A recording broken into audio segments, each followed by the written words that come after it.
Hello bachcho, let's read this question. The question says, let n be the number of ways in which 5 boys and 5 girls can stand in a queue in such a way that all the girls stand consecutively in the queue.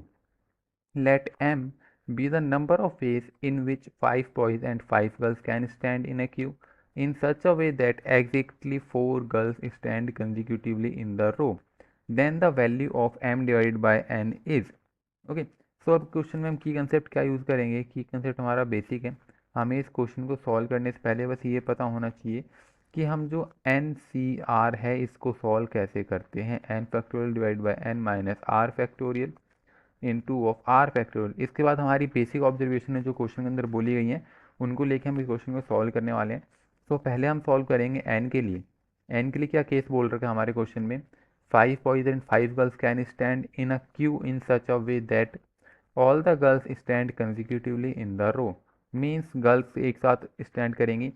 सो अब देखो हमारे पास है B1, B2, B3, B4 and B5। अब ये हैं G1, G2, G3, G4 and G5। अब ये सब तो एक साथ रहने वाली हैं, तो इनको हम नहीं छेड़ सकते। तो इनको आपस में अरेंज होने के तरीके कितने हो जाएंगे इनके, 5 फैक्टोरियल। अब हमारे पास क्या केस बनता है, यहाँ पे B1 है, यहाँ पे B2 है, यहाँ पे B3 है, यहाँ पे B4 है, यहाँ पे B5 है। ओके, तो अब इनके बीच में जो जगह खाली है हमारी, इनमें आके यहाँ पे ये खड़े हो सकते हैं सारे एक साथ। तो कितने तरीके हो गए हमारे पास, 1 2 3 4 5 6 वेज हैं हमारे पास। तो 6 में से किसी भी एक स्पॉट में आप खड़े हो जाएंगे। तो ये होता है हमारा 6 फैक्टोरियल। तो एन क्या निकल के आता है हमारा, 5 फैक्टोरियल इंटू 6 फैक्टोरियल। अब चलते हैं एम के ऊपर। जब एम क्या बोल रहा है हमारा, एम के लिए अगर सॉल्व करते हैं हम, तो यहाँ से क्या आएगा हमारा एम। एम के लिए क्या बोल रखा है क्वेश्चन में, M be the number of ways in which 5 boys 5 girls can stand in a queue in such a way that exactly 4 girls stand consecutively in the queue। Means जो 4 girls हैं वो एक साथ खड़ी होनी चाहिए। तो चलो इसको एक पेयर बना लेते हैं, G3, G4, G5 ये गर्ल्स हैं। अब इनमें से किसी 4 गर्ल्स को सिलेक्ट करना है हमको। तो यहाँ से ये हो जाएगा 5C4। अब 4 गर्ल्स सेलेक्ट से हमारी ये सेलेक्ट होगी, G1, G2, G3, G4। अब इन चार में से ये चारों भी अपनी पोजीशन चेंज कर सकते हैं। G1 की जगह G4 आ सकता है, G4 की जगह G3 और G3 की जगह G2 कुछ भी हो सकता है। सो इनको अरेंज करने का तरीका हमारे पास 4 फैक्टोरियल होगा। सो अब ये हो चुका है। अब इनको अरेंज करना है बॉयज़ के साथ।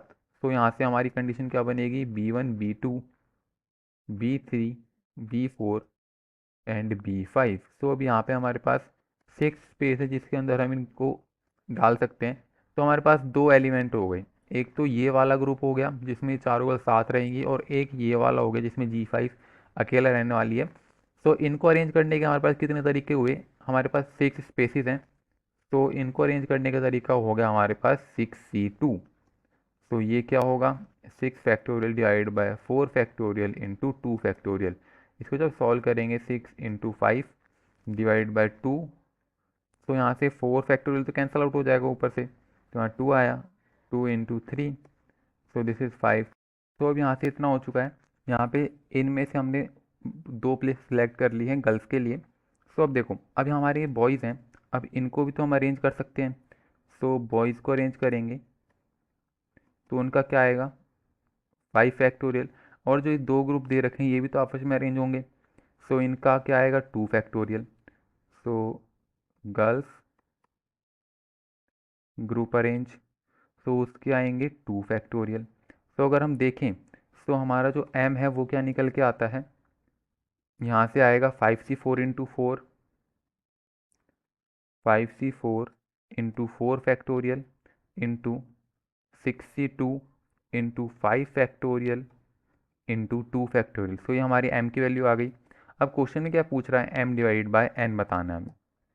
सो यहाँ से m डिवाइड बाय n की जब वैल्यू निकालेंगे हम, m डिवाइड बाय n, सो क्या आएगा, 5C4 × 4 factorial into 6C2 into 5 factorial into 2 factorial divide by हमारा 4 क्या आया था, 5 factorial into 6 factorial, 5 factorial into 6 factorial.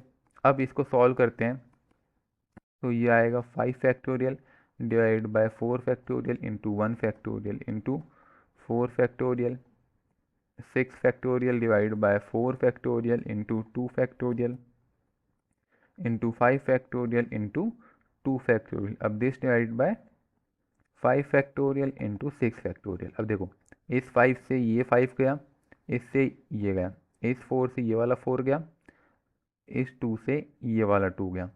अब क्या आया हमारा 5 फैक्टोरियल डिवाइड बाय 4 फैक्टोरियल। अब इसको जब मैं सॉल्व करूँगा तो यहाँ से मेरे पास निकल के आएगा 5। Okay, so this is the answer for this question. यहाँ से हम m डिवाइड बाई n की वैल्यू क्या लिख सकते हैं, is 5। So 5 is answer for this question. I hope you understood well, best of luck.